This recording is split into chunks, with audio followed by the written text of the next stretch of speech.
In the name of Allah, the most gracious, the most merciful. In today's episode, we'll take a heartfelt journey through three beautiful aspects from the life of our beloved Prophet Muhammad sallallahu alaihi wasallam.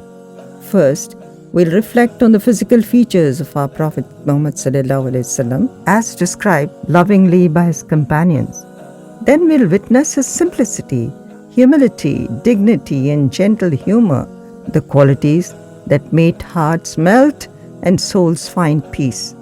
And finally, we'll end with a reminder of his immense love and compassion for his ummah, that is, for us. Let's start with the physical features of Prophet Muhammad sallallahu alaihi wasallam.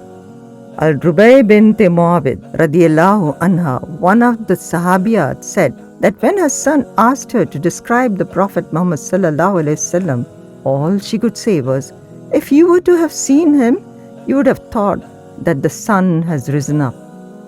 Ka'b ibn Malik radiyallahu anhu, another Sahaba, said that whenever the Prophet sallallahu alaihi wasallam was happy, his face would light up as if it was the full moon. Another Sahaba, Amr ibn al-As radiyallahu anhu, said, "There was nothing more beloved to me than to stare at the face of Prophet Muhammad sallallahu alaihi wasallam. And yet, if you were to ask me how he looked, I could not describe him, because along with the desire to stare at him, there was this awe and reverence I had that could not allow me to look at him for long, and I had to lower my face." Anas ibn Malik radiyallahu anhu, who was gifted to the Prophet Muhammad sallallahu alaihi wasallam as a servant when Anas radiyallahu anhu was 7 years old, has given the most explicit description of our beloved Prophet Muhammad sallallahu alaihi wasallam. He says, Prophet sallallahu alaihi wasallam was neither too tall, nor was he too short, neither was he extremely white, nor was he ruddy brown, meaning he was a lightish color of brown. His hair was neither in curls nor straight, but was thick and full.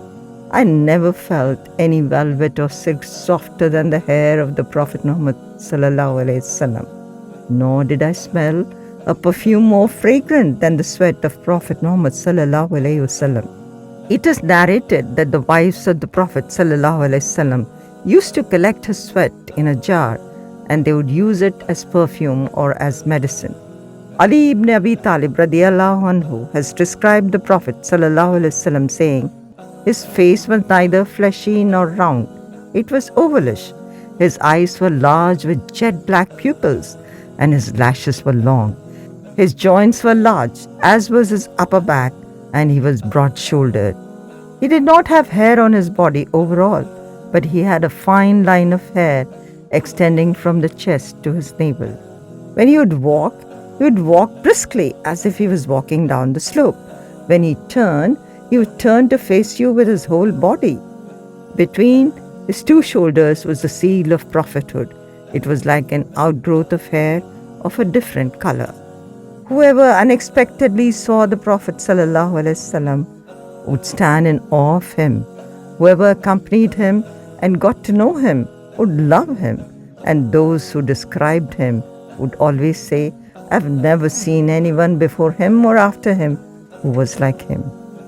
And just as his outward appearance was radiant, so too was the beauty of his character, simple, humble, and full of grace. Now let's move on to Prophet sallallahu alaihi wasallam's simplicity, humility, dignity, and humor.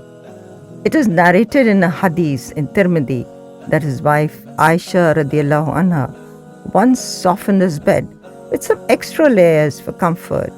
As a result, the Prophet ﷺ slept longer than usual and missed the Tahajjud, the nightly prayer.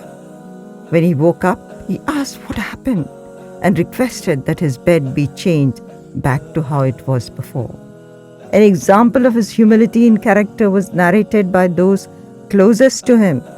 Anas ibn Malik radiyallahu anhu said, "I served the Prophet ﷺ for 10 years, and not once did he say as much as uff, that is expressing discontent to me." On one occasion, the Prophet ﷺ sent Anas to run an errand. Anas, being a young boy at that time, got distracted on the way and began playing with children on the street. After a while, the Prophet noticed the delay and searched for Anas.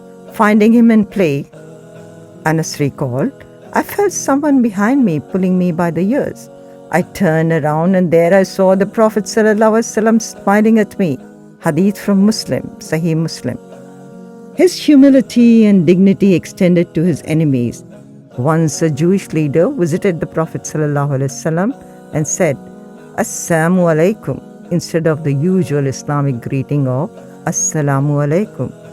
This was a play of words with the former meaning, may death be upon you, as opposed to, may peace be upon you. The Prophet ﷺ maintained his composure and simply said, Wa alaikum, which means, and to you too. Aisha radiallahu anha was so furious that she shouted, May Allah curse you and may He cause you to perish. How dare you say that to the Prophet ﷺ? The Prophet admonished her and said, Calm down, O Aisha. Don't you know that whatever is gentle is beautiful? And whenever gentleness is in something, it makes it beautiful. And whenever harshness is in something, it makes it ugly. Sahih Al Bukhari. The Prophet ﷺ would also joke with his ummah, but only with innocent jokes and free from lies. Once an elderly woman asked the Prophet ﷺ about paradise, and he replied, Haven't you been informed that old ladies cannot enter paradise? The elderly woman began to cry and wail over her fate.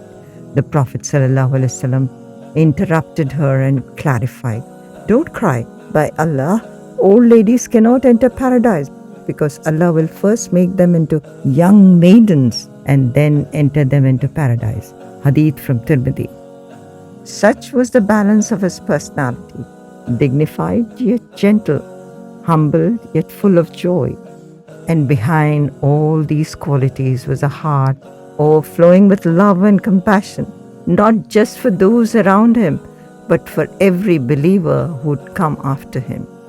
Now let's move on to the Prophet's love for his ummah. Allah describes our Prophet ﷺ in the Quran as Raufur Rahim, meaning full of compassion and mercy towards the believers. Surah Tawbah 9, Ayah number 128. It's narrated in a hadith in Sahih Muslim that once the Prophet ﷺ was crying while in prayer, and Jibreel ﷺ came to the Prophet and asked him why he was crying. The Prophet said, I'm crying for my ummah. Allah then sent Jibreel back with a message of comfort. O Muhammad, will make you pleased concerning your ummah and never displeased, meaning that Allah will bless his ummah for the pleasure of the Prophet ﷺ. It is narrated in Sahih Al Bukhari that Allah has given every prophet one request, one dua that they really wanted answered, and Allah would give it to them. Some of the prophets have used it in this world. Like Nuh a.s. made a dua to destroy all the wrongdoers, and Allah sent the floods which destroyed all the people except him and the believers. Ibrahim a.s. made a dua to send from his descendants a Rasul, and our beloved Prophet ﷺ is the result of that dua. Musa a.s. made a dua against the Fir'aun, and Fir'aun was destroyed and was never guided. Sulaiman a.s. made dua for a dominion that Allah has not given to anyone before him. So Allah gave him the control over winds, jinn, birds and animals. Our Prophet ﷺ said that every single Rasul has been given a dua, and every one of them have used it up in this world. But I have saved it, and I will not use it up in this dunya. I have kept it for my ummah, and I will use it for them on the day of judgment. That dua will be to forgive his whole ummah, and with that dua, every single Muslim will be granted Jannah. Subhanallah. In another narration from Sahih Al Bukhari, Anas ibn Malik radiallahu anhu narrates that there came a man to the Prophet ﷺ and asked, When is the day of judgment? Prophet ﷺ asked, What have you prepared for it when it comes? The man was silent for a while.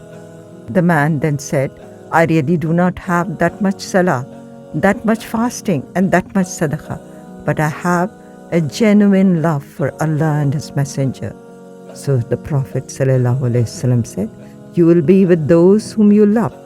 Narrating this incident, Anas radiallahu anhu describes the emotions of the Sahaba at that time, saying, verily we were never as happy and overjoyed ever than at that time, because we loved our Prophet.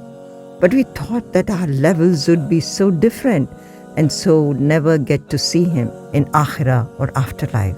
Sahih Al Bukhari. May Allah fill our hearts with love for the Prophet ﷺ, allow us to embody his character and unite us with him in Jannah. Ameen.